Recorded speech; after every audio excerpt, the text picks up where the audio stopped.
TV 11 News at 10. Thanks for joining us tonight for this hour-long edition of 11 News. I'm Mecca Rayne. Dave has the night off. So what'd she tell you about the lawsuit? Well, Diane, she wants to see more lawsuits like it so people can understand just how dangerous spice really is. The more spotlight it gets, whether it's for false advertising or sadly death, more people will learn. Now, if you weren't able to make it in and you still need to, this place will be open tomorrow from 9 to 6 and then Saturday from 9 to noon. Live in Colorado Springs this evening, Mecca Rayne, KKTV 11 News. Mac, thanks so much.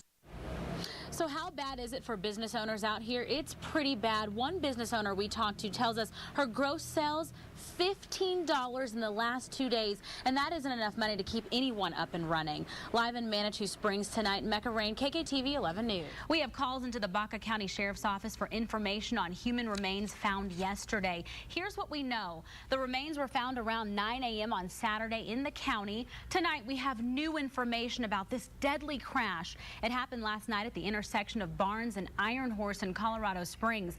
A man is behind bars facing DUI charges following that crash. 11 News reporter Zach Vavrica is talking to police tonight. He joins us from the newsroom. Zach, what happened? Well, if you like skiing or snowboarding, take a listen to this. Snowmaking operations have begun in Arapahoe Basin and Loveland. Machines started pumping out snow. Well, Don and Betty, if you see something lying around in the form of a bag, a box, or a suitcase and it seems suspicious, police definitely want to hear from you. But do know, if you call in a fake threat, that's a felony. Now, before leaving, Biden promised the federal government will continue to help Colorado until it has recovered. Live in Manitou Springs tonight, Mecca Rayne, KKTV 11 News. Well, that's what Pick it up. However, it's not fully charged. Oh, God. And that, ladies and gentlemen, didn't work the way we hoped. Thousands of people furloughed from the shutdown will be returning to work, many of them right here in southern Colorado. The Department of Defense made this announcement today. 11 News reporter Elisa Chen is live in Colorado Springs. Elisa, you talked to Congressman Lamborn. What did he say about this development? And while this act will allow some people to return to work, it does not allow purchases or money set aside for materials and equipment. Now, that means depending on how long the shutdown continues, some workers may not be able to do their jobs effectively. And let's take a live look at our nation's capital tonight. Tomorrow will make day 6 of the government shutdown. While hundreds of thousands of workers will go back to their jobs, others wait for pay. There's still no deal in sight. So why does he think it's the same bear? Well, because he lives right around the corner from Edelweiss. He says since the bear can no longer get in the restaurant's trash can, it's only logical he would go down the road and see what the neighbors have. Now, well, Don, Diane, let me show you something really quickly. Take a look at this scene here. You can see the indentation of the tracks right there. If you come back over here, you can see where the fencing was just taken off here. As another night passes, the family of this missing teen remains hopeful. Her mother tells me they have to. This is her daughter, Allie or Alexandra Ponte. She was last seen Wednesday night when she walked to Memorial Park and Woodland Park. Now, one thing people are saying is this brief cold snap is easy to handle because we'll be back in the 70s over the weekend. Live in Colorado Springs tonight, Mecca Rayne, KKTV 11 News. Yeah, and that's my favorite, Mecca. I heard it was going to snow, so I bought a truck. We can't all do that, I like but we that will one get this too. scraper. All right, Mecca Rayne, thanks very much. Well, we're working to get information on 2 men accused of shooting a man inside a home. It happened yesterday evening on Spacewalk Way. That's near Fountain Boulevard in South Murray. The 39-year-old victim was shot in the shoulder. Another victim was pistol whipped. Both were taken to the hospital. We talked to some neighbors in the area who heard the gunshot. Still no word on the name of the driver killed in a crash last night. We do know the 29-year-old driver lost control of his vehicle while going around a curve on Highway 78 in Pueblo County, just 9 miles east of Beulah.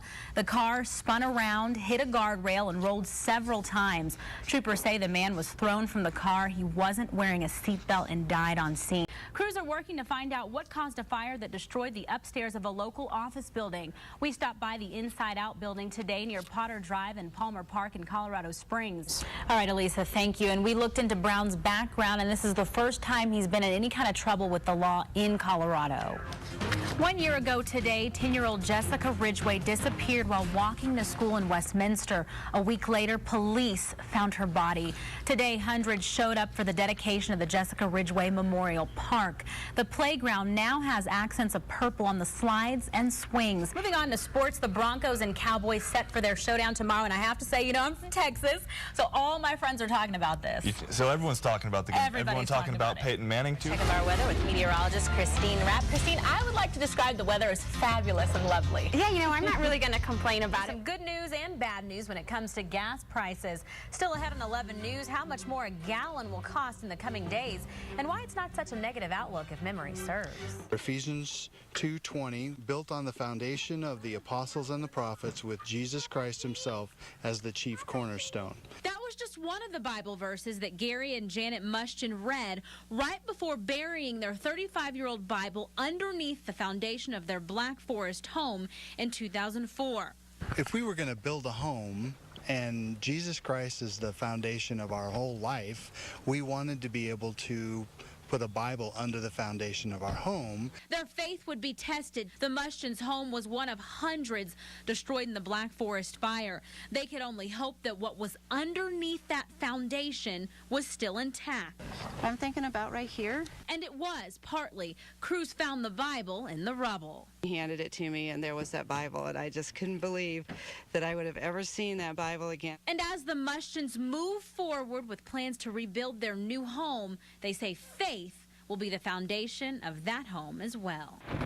Vice President Joe Biden now knows exactly what Colorado is dealing with as our state tries to recover from flooding. Alongside the governor and FEMA representatives, he flew over what's left of some northern Colorado communities. One of the things I found most fascinating and devastating in the helicopter ride is there's so many small communities that are literally isolated on one side of a stream or one side of what now is a raging river, with no physical possibility of crossing that stream the way it's raging right now. Estes Park, Broomfield, Boulder, and Loveland were a few of the cities they could see before touching down in Greeley, where the VP got a briefing from FEMA. Biden says even though Colorado will get millions for reconstruction, it's not enough. To date, there's been $35 million approved to repair and reconstruction of roads and bridges.